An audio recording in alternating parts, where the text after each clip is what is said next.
Bon allez papa là, on y va. Vous le savez, l'agence de notation Standard & Poor's vient de dégrader la note de la France en lui retirant son fameux triple A.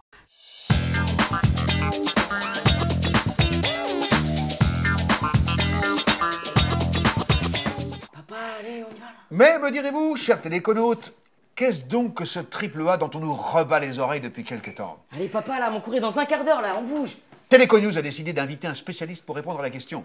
Il est là, sur le plateau de Téléco. Oh, non, t'es relou là, non, on n'a pas le temps. Axel, notre fameux chroniqueur. Axel, qui poursuit de brillantes études en économie, grâce au financement généreux de son père. Ouais, c'est surtout maman qui finance, hein. Alors ça, son père qui à tout moment peut bloquer le forfait du smartphone de son chroniqueur. T'es sérieux là? Avant, les États empruntaient de l'argent à des taux très bas auprès des banques centrales qui étaient à leur service. Alors que maintenant, c'est pas pareil. Les États empruntent à des investisseurs privés sur le marché.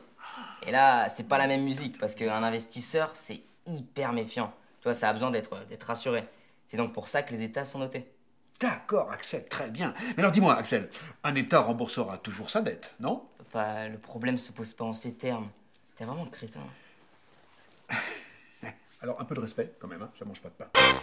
Bon, écoute, le problème, tu vois, c'est les risques. Un État, il peut tellement mal gérer sa finance, qu'il fait faillite. Faillite? Mais bien sûr, regarde la Grèce, par exemple. C'est pour ça que les agences existent. Leur boulot, c'est d'évaluer ce risque en fonction de la situation budgétaire de l'État.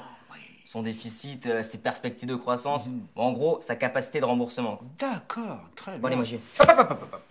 Pas si vite, mon garçon. Pour que nos téléconautes te comprennent bien, Axel, si la France a perdu son triple A, c'est qu'elle a perdu de la confiance auprès des investisseurs, non? Non, pas tout à fait. C'est auprès des agences qui les notent et que les investisseurs consultent. Très bien, d'accord. En tout cas, la France ne peut plus emprunter de l'argent, alors. Mais bien sûr qu'elle pourra, mais avec un triple A, elle pouvait emprunter à des taux très bas, alors que là, les taux vont augmenter.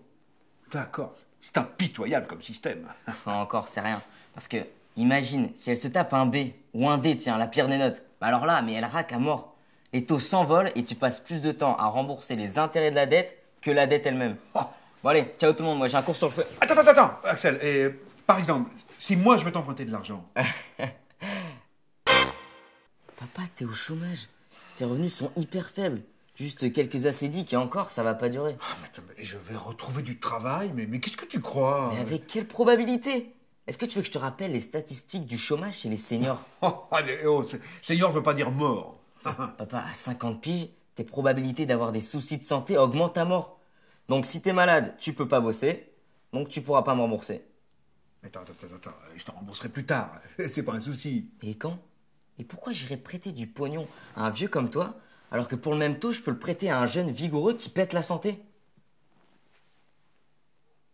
Tu ferais pas ça quand même? Je vais me gêner. Mais t'es dur quand même, dis-moi. Mais papa, c'est pas moi qui suis dur, c'est le système.